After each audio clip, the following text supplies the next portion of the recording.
आज के इस वीडियो में टीचिंग ऑफ सोशल साइंस में हम जिस टॉपिक पर बात करने वाले हैं इंस्ट्रक्शनल एड्स।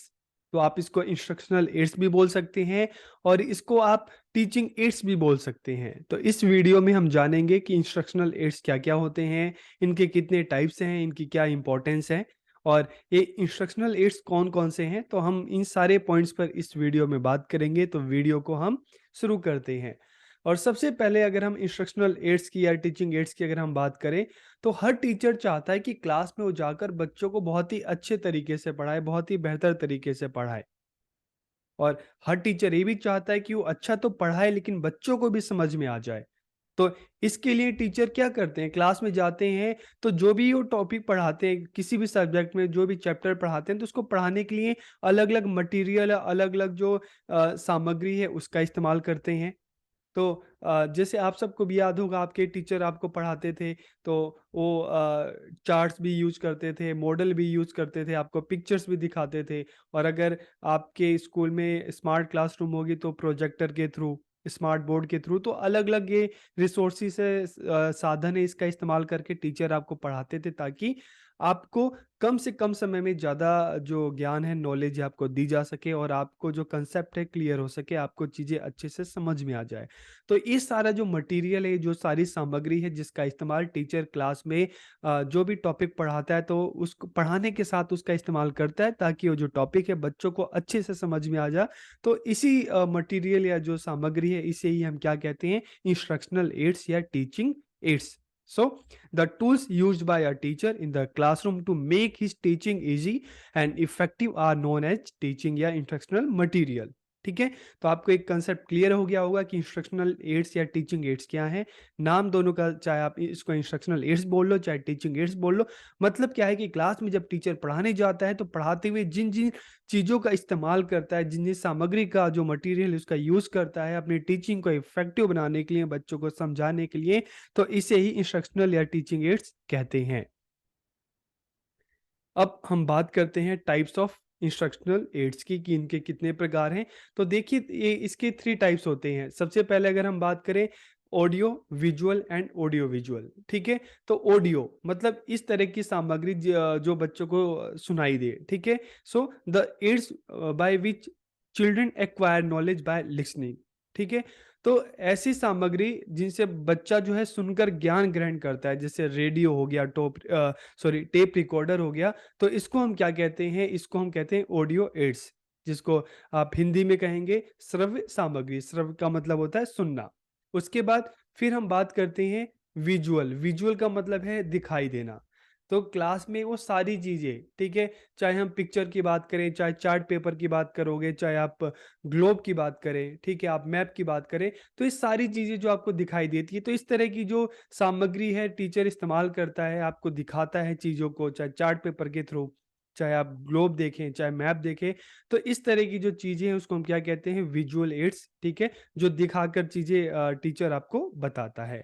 और थर्ड में आता है ऑडियो विजुअल, मतलब ऐसी चीजें जो दिखाई भी देती हैं और सुनाई भी देती हैं।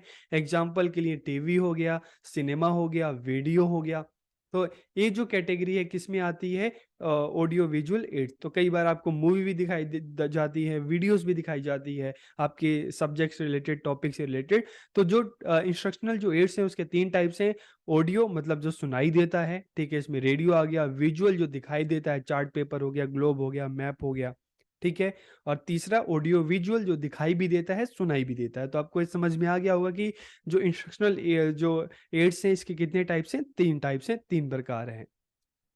तो आप इसमें भी देख सकते हैं ऑडियो एड्स, टेप रिकॉर्डर है, रेडियो है, लिंगुआ फोन है। विजुअल एड्स की बात करेंगे तो यहाँ पे 2 तरह आपको देखने को मिलता है, printed, non printed. Printed books हो गई, न्यूज़पेपर हो गया, मैगजीन हो गया। नॉन प्रिंटेड कौन कौन सी चीज़ें आप क्लास में देखते हो टीचर इसका इस्तेमाल करता है, यूज़ करता है। ब्लैक बोर्ड हो गया, पिक्चर्स हो गया, चार्ट पेपर हो गए, फ्लैश कार्ड हो गए, मॉडल्स हो गए, स्लाइड हो गया, प्रोजेक्टर, ठीक है, एलसीडी प्रोजेक्टर, फिल्म स्ट्रिप। तो इस सारे के सारे किस में आते हैं, विजुअल एड्स में आते हैं। और जो थर्ड हम बात करते हैं ऑडियो विजुअल, मोशन पिक्चर्स है, टेलीविजन है, स्मार्टफोन है, ये सारी की सारी चीज़ें, सिनेमा है, तो ये ऑडियो विजुअल एड्स में आ जाती हैं। तो ये कंसेप्ट आपको क्लियर हो गया होगा अभी तक कि इंस्ट्रक्शनल मटेरियल क्या है, इंस्ट्रक्शनल एड्स क्या है, टीचिंग एड्स क्या है और इसके कितने टाइप्स हैं। तो 3 टाइप्स हो गए, audio aids, visual aids and audio visual aids. अब हम बात करते हैं uses and importance of instructional aids, कि जो शिक्षण जो सहायक सामग्री है इनकी क्या उपयोगिता है, इनका क्या महत्व है। So it provides curiosity among the student about the subject, कि अब विद्यार्थियों में विषय के प्रति जिज्ञासा उत्पन्न करती है। जब आप क्लास में बच्चों को कोई सब्जेक्ट, आप हिस्ट्री पढ़ाने जा रहे हो, ठीक है, हिस्ट्री पढ़ाने जा रहे हो, हिस्ट्री में आप जो भी कंटेंट लेते हो, चाहे एंशियंट इंडियन हिस्ट्री पढ़ाते हो, मेडिवल पढ़ाते हो, मॉडर्न पढ़ाते हो, इससे रिलेटेड आप क्लास में जाओ, बच्चों को कोई पिक्चर दिखाओ, आप बच्चों को वीडियो दिखाओ, ठीक है, उससे रिलेटेड कोई भी मटेरियल आपको दिखाओ। तो इस तरह से क्या कर सकते हो कि बच्चों में आप उस सब्जेक्ट के लिए, उस टॉपिक के लिए बच्चों में क्यूरियोसिटी जो है उत्पन्न की जा सकती है। तो इसमें जो टीचिंग एड्स जो होते हैं अपनी भूमिका बहुत ही अच्छे से निभाते हैं। इसके थ्रू क्या होता है कि बच्चों का उस टॉपिक में इंटरेस्ट धीरे धीरे डेवलप होने लगता है। It makes the subject interesting, simple and entertaining, कि विषय को रोचक बनाता है, सरल बनाता है, मनोरंजक बनाता है। तो यहाँ पे क्या है कि डिफिकल्ट से डिफिकल्ट जो टॉपिक है, जो सब्जेक्ट हैं, टीचिंग एड्स के थ्रू उसको सिंपल तरीके से बच्चों के सामने प्रेजेंट किया जा सकता है। और इससे क्या होगा, बच्चों को ना सिर्फ चीज़ें समझ में आएंगी, बल्कि इससे बच्चे खुशी खुशी भी चीज़ों को सीख सकते हैं, समझ सकते हैं। It makes difficult part of chapter easier to understand, कि अध्याय के कठिन भाग को भी समझने में और अधिक आसान बना देता है। It develops interest of student in the subject, इससे विद्यार्थियों में विषय के प्रति रुचि उत्पन्न होती है। It makes teaching learning impressive, कि यह शिक्षण अधिगम प्रक्रिया को बहुत ज्यादा प्रभावशाली बना देता है।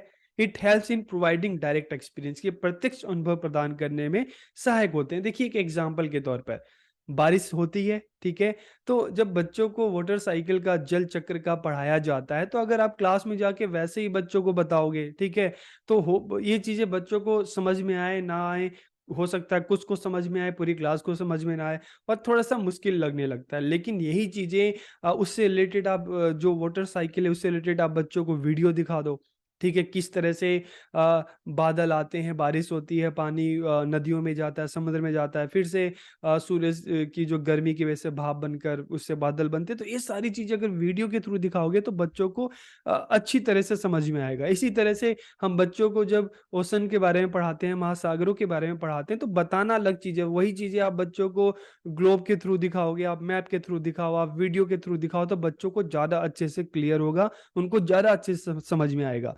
मुँह से बोलने से आपको बच्चों को आप अमेरिका, अफ्रीका इन चीज़ों के बारे में ज़्यादा नहीं बता सकते, लेकिन जब उनको दिखाएँगे, उससे रिलेटेड वीडियो दिखाएँगे, उसको मैप पे दिखाएँगे, उसको ग्लोब पे दिखाएँगे, तो उनके जो भी उनको सीखेंगे, उनकी माइंड में जो भी नॉलेज होगी, लंबे टाइम तक उस चीज़ को जान सकते हैं, समझ सकते हैं और दूसरों को बता सकते हैं। एक सिंपल सा एक और एग्जांपल लेते हैं कि बच्चों को आप कैसे बताओगे कि यार जो दिन-रात जो होती हैं, डे नाइट होते हैं, कैसे होते हैं?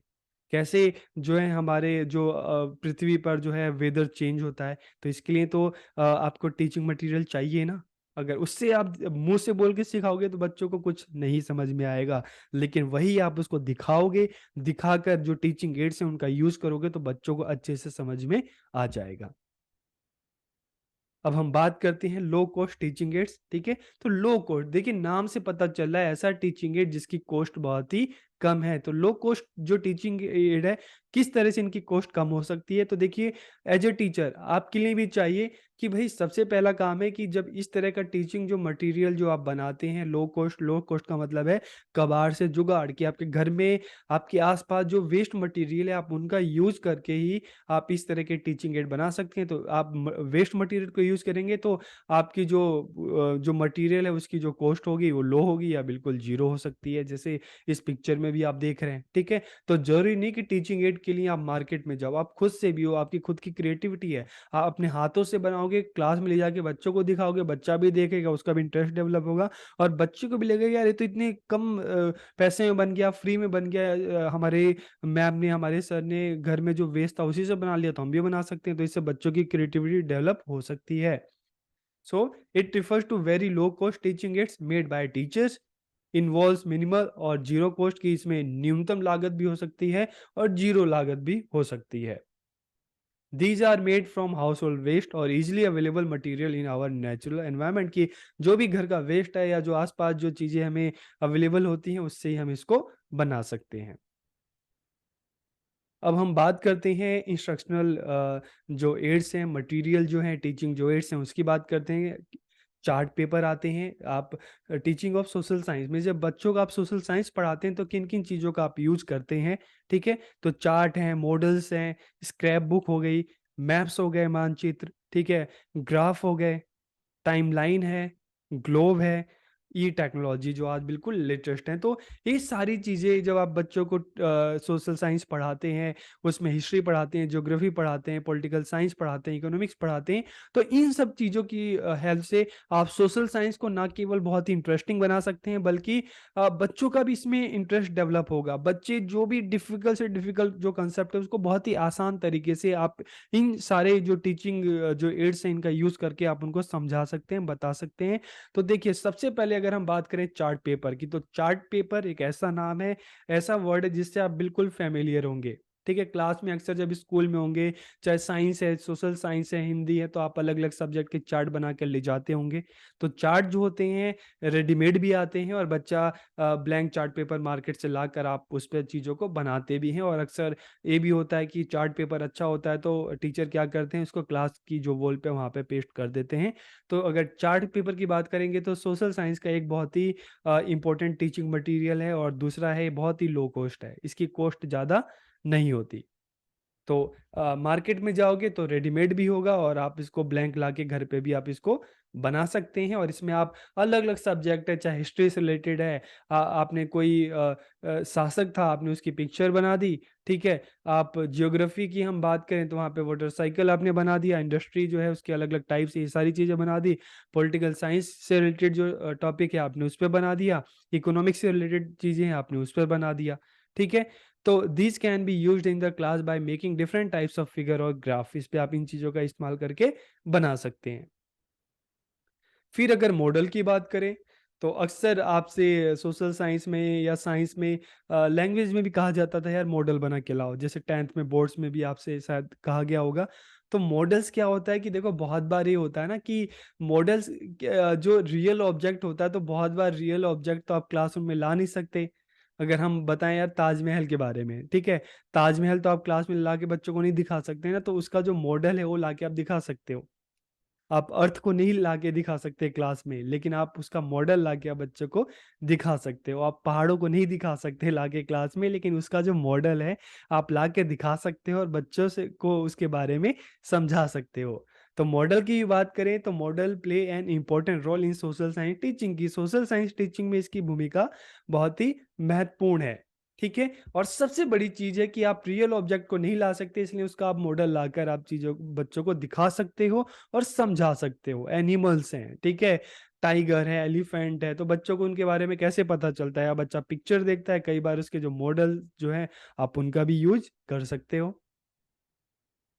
सम real object like ship, volcanoes, ठीक है, cannot be brought in the classroom, की बहुत सारी चीजें आप उसको क्लासरूम में नहीं ले सकते, तो ऐसे में क्या करोगे? ऐसे में सबसे अच्छा उपाय क्या है? उनके मॉडल बनाओ और बच्चों को लाके क्लास में आप दिखा दो, तो इससे बच्चों को भी समझ में आ जाएगा। अब वोल्केनो की बात कर रहे हैं कि ज्वालामुखी जो है वोल्केनो है, इसमें से जो लावा है आगे कैसे बाहर आती है, कैसे दिखाओगे बच्चों को? क्या उधर ले जाओगे? कहाँ पे निकलता है? भारत में नहीं है, किसी और कंट्री में अमेरिका साइड जाओगे तो क्या पॉसिबल होगा? नहीं है। तो आप क्या कर सकते हो, उसका मॉडल बनाओ, ठीक है, और क्लास में लाकर वर्किंग मॉडल है आप उसको दिखाओ, तो बच्चों को इजीली समझ में आ जाता है। फिर अगर हम स्क्रैप बुक की बात करें तो देखिए, नाम से ही पता चला है स्क्रैप बुक, तो इसमें क्या होता है? कई बार आपने बच्चों को देखा होगा, उनके पास एक बुक होती है, उसमें क्या होता है कि जैसे दोनों साइड ब्लैंक होता है, किसी बच्चे को पोस्ट कार्ड है उसको कलेक्ट करने का जो शौक होता है, कोई बच्चा है जो अलग अलग लीफ है, पत्ते हैं, उनको इकट्ठा करता है।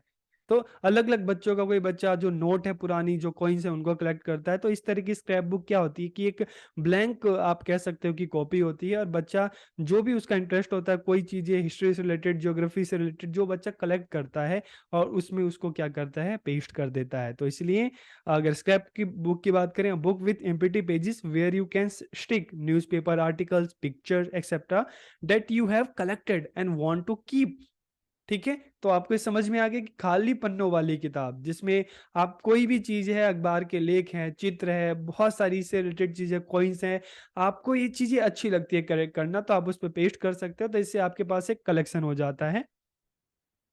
For example photos, letters, leaves, coins, ये सारी चीज़ें। तो स्क्रैप बुक है, बहुत बार बच्चे के यहाँ इस तरह की जो बुक्स हैं, बच्चों का भी शौक होता है और बच्चों का शौक नहीं तो टीचर का शौक है, टीचर का शौक है, बच्चे देखेंगे, बच्चों में भी इस तरह के शौक उत्पन्न हो सकते हैं। और इससे क्या होगा, फिर फ़ायदा क्या है? जब बच्चे में स्टार्टिंग से ये चीज़ें जो है इंटरेस्ट होगा तो बच्चा कहीं न कहीं उस सब्जेक्ट में भी इंटरेस्ट आएगा और उस सब्जेक्ट को सीखते-सीखते, जानते-जानते वही बच्चों की स्किल बन जाएगी और उस सब्जेक्ट में आगे चलकर बच्चा अपना फ्यूचर बना सकता है। जैसे हम हिस्ट्री की बात करते हैं, सोशल साइंस की बात करते हैं तो म्यूजियम्स आप देख सकते हैं, वो वहाँ तो भी तो चीज़ों का कलेक्शन ही होता है। ठीक है? अब हम बात करते हैं मैप्स की, मानचित्र की। तो अक्सर जब आप छोटे थे, 3rd क्लास से ही आपके बुक में है मैप बने होते थे और फिर आपको मैप एग्ज़ाम भी होता था तो एग्ज़ाम में भी क्या करते थे, मैप आता था, आपको अलग-अलग कंट्री जो है उसको फ़िल करना पड़ता था। कहाँ पे कौन से रिसोर्सेज में है वहाँ पे आपको फिल करना पड़ता था। तो अक्सर मैप चाहे फिजिकल होते थे, पॉलिटिकल होते थे, ठीक है? तो लेकिन मैप का मेन पर्पज़ क्या था कि आपकी जो आप जिस कंट्री में रहते हैं, जिस स्टेट में रहते हैं, आपका जो पूरा वर्ल्ड है, अलग-अलग देश है, कहाँ पे क्या पाए जाते हैं, किसकी क्या बाउंड्री है, सारी चीज़ें आपको उससे आपको अवेयर करना।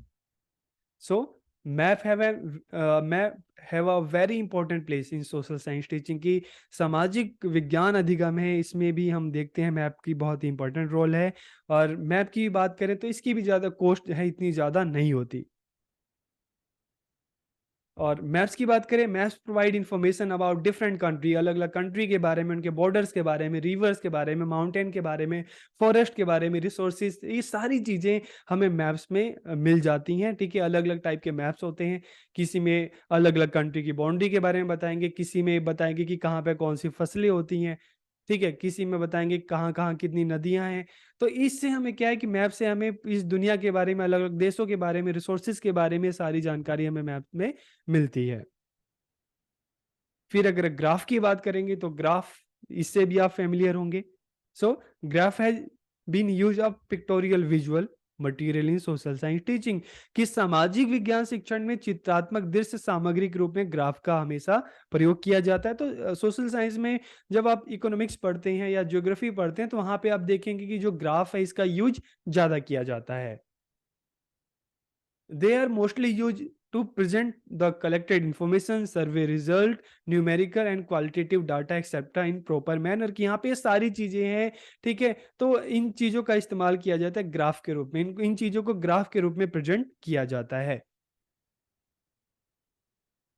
तो एक ग्राफ के अलग-अलग टाइप हैं, आप इसको देख सकते हैं कि बार ग्राफ होता है सबसे पहला, उसके बाद लाइन ग्राफ होता है, सर्कल ग्राफ होता है, ठीक है? पिक्टोरियल ग्राफ होता है। तो अक्सर चाहे हम पॉपुलेशन की बात करें, ठीक है? पॉपुलेशन की बात करें, रिज़ल्ट की बात करें, सोसाइटी में जो है हम देखते हैं कि गर्ल्स की पॉपुलेशन क्या है, बॉयज़ की पॉपुलेशन क्या है, तो बहुत सारी जो चीज़ें हैं, आप ज्योग्राफी की अपनी बुक देखो 7th-8th क्लास की, वहाँ पे भी आपको इस तरह के काफ़ी सारे डायग्राम मिल जाएँगे। तो ग्राफ है, ग्राफ की भी हेल्प से हम जो सोशल साइंस है, इसके जो अलग-अलग सब्जेक्ट हैं, उसको अच्छे से जान सकते हैं, चीज़ों को अच्छे से समझ सकते हैं। हमारे सामने जो आंकड़े हैं, डाटा हैं, अलग-अलग जो ग्राफ के थ्रू ही आते हैं, तो इससे हमें सोचने में, जानने में, समझने में हमें हेल्प मिलती है। जैसे हम कहते हैं कि भाई इंडिया में टोटल लिटरेसी रेट कितना है, 74 पॉइंट समथिंग है, ठीक है? गर्ल्स की लिटरेसी रेट क्या है, बॉयज़ का क्या है? तो ये सारी की सारी चीज़ें ग्राफ के थ्रू ही इसको प्रेज़ेंट किया जाता है। फिर हम टाइमलाइन की बात करते हैं, तो टाइमलाइन क्या होता है? देखो टाइमलाइन, तो इसको भी हम समझ लेते हैं टाइमलाइन।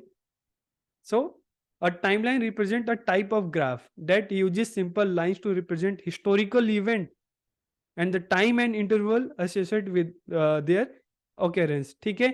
तो यहाँ पे देखिए कि हिस्टोरिकल जो इवेंट है हमें टाइमलाइन के थ्रू देखने को मिलता है। तो फॉर एग्जांपल कोई रूलर है, उस कब पैदा हुआ, ठीक है?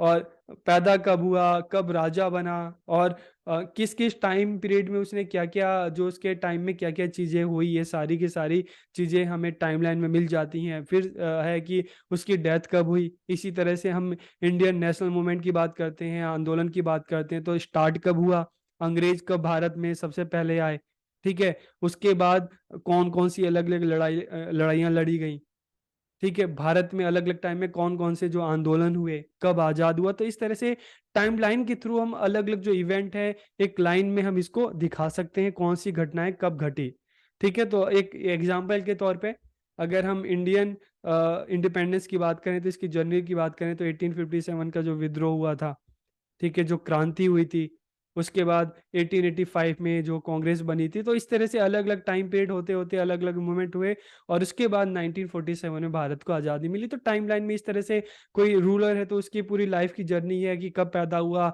ठीक है, उसने कब राजा बना, किस क्या क्या किस टाइम उसने क्या क्या चीज़ें की, कब उसकी डेथ हुई। तो इस तरह से टाइमलाइन में सारी चीज़ें दिखाई जाती है और अक्सर जो इस तरह के इवेंट है आप हिस्ट्री की बुक ओपन करोगे तो वहाँ पे टाइमलाइन आपको मिलती है सारी, ठीक है। फिर हम बात करते हैं ग्लोब की। तो ग्लोब एक ऐसी चीज है आप इससे बिल्कुल फेमिलियर हैं, ठीक है। देखो मैप में तो हमें सिर्फ चीजों पता चलती हैं कि हाँ एक कंट्री है, इस अलग अलग कंट्री है, एक कॉन्टिनेंट है, सारी चीजें। लेकिन ग्लोब से बच्चों को एक तरह का ग्लोब मॉडल है, ग्लोब से बच्चों को अर्थ की एक्चुअल पोजीशन क्या है, किस तरह का शेप है अर्थ का, वो पता चलता है, किस तरह से डे नाइट होते हैं वो पता चलता है, किस तरह से वेदर चेंज होता है वो पता चलता है, ठीक है। तो सोशल साइंस की बात करें तो यहाँ पे ग्लोब भी एक बहुत ही इंपॉर्टेंट आप क्या इसको कह सकते हैं कि टीचिंग मटेरियल है, इंस्ट्रक्शनल मटेरियल है। The student gate know the real nature of the earth through the globe, कि ग्लोब के द्वारा ही पृथ्वी का जो वास्तविक स्वरूप है बच्चों को पता चलता है, ठीक है। इसके अलावा बच्चों को ये भी पता चलता है कि यार जो पृथ्वी है जो मैप में देखी है इन्होंने, ठीक है, बिल्कुल प्लेन नहीं है, स्पार्ट नहीं है, बल्कि क्या शेप है इसका, ओवल शेप है, गोल है बिल्कुल। It rotate on its axis without remaining stable, और ये भी पता चलता है कि जो धरती है अपनी जगह पे घूमती रहती है, कभी रुकती नहीं है। और ये भी पता चलता है कि जब अर्थ की जो पूरी है वहां पे जो लैंड एरिया है वो कम है और जो वाटर है वो ज्यादा है। और इसके अलावा क्या क्या पता चलता है कि लैटिट्यूड जो है, लॉन्गिट्यूड जो लाइंस हैं, ठीक है, tropic of cancer, capricorn, equator, ये सारी की सारी चीजें इनके बारे में पता चलता है, इनकी क्या लोकेशन है उसके बारे में भी बच्चों को पता चलता है, ठीक है। तो अब हम बात करते हैं ई टेक्नोलॉजी, बिल्कुल जो लेटेस्ट है जो हमने आईसीटी में पढ़ी थी। तो क्या क्या इस टेक्नोलॉजी है, कंप्यूटर हो गया, स्मार्ट टीवी हो गया, प्रोजेक्टर है, लैपटॉप है, स्मार्टफोन है, डिजिटल बोर्ड्स है, ई बुक्स है, तो ऑनलाइन क्लासेस। तो इस सारी की सारी जो टेक्नोलॉजी है इसके यूज से जो सोशल साइंस जो टीचिंग है और ज़्यादा इफेक्टिव हो रही है और ज़्यादा इंटरेस्टिंग हो रही है। डिफिकल्ट से डिफिकल्ट चीज़ें भी बच्चों को आसानी से बताई जा रही है, समझाई जा रही है, बच्चा क्लास में रहते हुए पूरी दुनिया से जुड़ जाता है। तो ई टेक्नोलॉजी ने जो सोशल साइंस जो पढ़ने पढ़ाने का जो एक प्रोसेस था, प्रक्रिया थी, उसको और ज़्यादा इजी बना दिया है। और लास्ट में हम देखते हैं कि necessary precaution for the effective use of instructional material, कि जब हम इस तरह की इंस्ट्रक्शनल जो मटेरियल है इसका जब यूज़ करते हैं तो किन किन बातों का हमें ध्यान रखना चाहिए। सबसे पहला रिलेवेंसी होनी चाहिए, प्रासंगिकता होनी चाहिए। आप जब किसी सब्जेक्ट का टीचिंग मटेरियल बनाने जाओ, मान लो सोशल साइंस है, तो सोशल साइंस में भी आप हिस्ट्री से रिलेटेड है, ज्योग्राफी से रिलेटेड है, पोल साइंस से रिलेटेड है, इकोनॉमिक्स से रिलेटेड है। तो सबसे पहले है कि आप जो मॉडल बना रहे हो, आपका जो सब्जेक्ट है उसमें जो टॉपिक है उससे उसकी रिलेवेंसी प्रासंगिकता होनी चाहिए। पता चला आपने बना दिया, आपके पास जो टीचिंग जो एड है वो किसका है, हिस्ट्री के किसी टॉपिक का है, और आप बच्चों को इकोनॉमिक्स पढ़ा रहे हो, आप बच्चों को पॉलिटिकल साइंस पढ़ा रहे हो, तो इसकी रिलेवेंसी होनी चाहिए, ठीक है। इस चीज का ध्यान रखना है। और सुटेबिलिटी होनी चाहिए, उपयुक्तता होनी चाहिए, कि रिलेवेंसी के साथ साथ है कि आप जब क्लास में जाओ तो उसका यूज भी कर लो, जो आप टॉपिक पढ़ा रहे हो पढ़ाने में सुटेबल हो, बच्चों को अच्छे से समझ में आ जाए। फिर एजुकेटिव हो, उससे बच्चा टीचिंग मॉडल ऐसा सिर्फ क्लास में दिखाना नहीं होता, बच्चों को क्लास में लाके रख देना नहीं होता, कि ऐसा होना चाहिए कि उससे बच्चों को सीखने को मिले, वो बच्चों को सिखाए, वो बच्चों को बताए, ठीक है। तो इस तरह का जो मटेरियल होना चाहिए एजुकेटिव होना चाहिए, शिक्षाप्रद होना चाहिए। लर्नर सेंटर्ड कि जो भी आप टीचिंग मटेरियल बना रहे हो, लर्नर सेंटर्ड का मतलब है कि बच्चों के हिसाब से बनाओ, अपने हिसाब से मत बनाओ। ये बनाते टाइम ये चीज़ ध्यान रखो कि जब मैं क्लास में ले जाऊंगा तो बच्चे इसको आसानी से समझ सकते हैं, और इसके थ्रू जो भी आप टॉपिक पढ़ाना चाहते हो बच्चे उस टॉपिक को भी समझ सकते हैं। तो लर्नर सेंटर्ड होना चाहिए, बच्चों की एज के हिसाब से वो टीचिंग मॉडल होना चाहिए कि बच्चों का जो इंटरेस्ट उसमें डेवलप हो, बच्चों को आसानी से समझ में आ जाए। सिंप्लिसिटी होनी चाहिए, उसमें एक सरलता होनी चाहिए। सिंप्लिसिटी, सरलता का मतलब है कि जो है बच्चों को ये आसानी से जो है समझ में आ जाए, बच्चों को समझने में किसी तरह की कोई मुश्किल ना हो। फिर प्रैक्टिबिलिटी होनी चाहिए, व्यावहारिकता होनी चाहिए। व्यावहारिकता का आप इसमें कह सकते हो कि ईज़ी टू यूज़, आसानी से यूज़ कर सके, और ज़्यादा महँगा भी नहीं होना चाहिए, ठीक है? लो कॉस्ट होना चाहिए, ज़ीरो कॉस्ट होना चाहिए, तो इस तरह का है कि ज़्यादा महँगा नहीं होना चाहिए, और जब क्लास में जो टीचर लेके जाए, बच्चा भी देखे, तो बच्चा भी देख के लगे यार नहीं मैं भी इस तरह का बना सकता हूँ, क्योंकि ये ज़्यादा महँगा नहीं है। तो इस तरह का है कि जो भी टीचिंग एड मटेरियल बनाओ उसकी प्रैक्टिबिलिटी होनी चाहिए, व्यावहारिकता होनी चाहिए, उसको आराम से यूज़ किया जा सके। ऑब्जेक्टिव अटेनमेंट कि जिन ऑब्जेक्टिव को फुलफिल करने के लिए बनाया गया है उसको फुलफिल करे। आपका मान लो आप बच्चों को ज्योग्राफी पढ़ा रहे हो, और ज्योग्राफी में इंडस्ट्री पढ़ा रहे हो, तो उससे रिलेटेड जो भी आपने टीचिंग मटेरियल बना के ले जा रहे हो, तो ऑब्जेक्टिव है कि इंडस्ट्री और इसके अलग अलग टाइप्स हैं उसके बारे में बच्चों को बताना, तो मॉडल ऐसा होना चाहिए जो उस ऑब्जेक्टिव को फुलफिल करे। Best substitute for the real object कि वास्तविक वस्तु के लिए सर्वश्रेष्ठ विकल्प होना चाहिए, ठीक है? कि रियल ऑब्जेक्ट तो नहीं है, जैसे वोल्केनो की बात कर रहे हैं, आप वोल्केनो का मॉडल बना के ले जाओ, वोल्केनो की वीडियो दिखा दो, तो जो भी ये टीचिंग मटेरियल आप बना रहे हो बिल्कुल जो रियल ऑब्जेक्ट है उसका क्या होना चाहिए, सब्स्टिट्यूट होना चाहिए, ठीक है? ताकि बच्चा उसको देखते ही जो चीज़ें एक्चुअल चीज़ है उसको बच्चा आराम से समझ जाए, बच्चा उसको सीख ले। तो इसी तरह से जब आप टीचिंग एड बनाओ, इंस्ट्रक्शनल मटेरियल बनाओ, तो इन चीज़ों का ध्यान आपको रखना चाहिए। तो इस वीडियो में हमने टीचिंग एड की बात की कि टीचिंग एड या इंस्ट्रक्शनल मटेरियल क्या होते हैं, इसके क्या टाइप्स हैं, इसके क्या-क्या इंपॉर्टेंस हैं, और कौन-कौन से मटेरियल होते हैं। तो वीडियो आपको कैसे लगी कमेंट करके ज़रूर बताइएगा। आप सबका बहुत-बहुत धन्यवाद।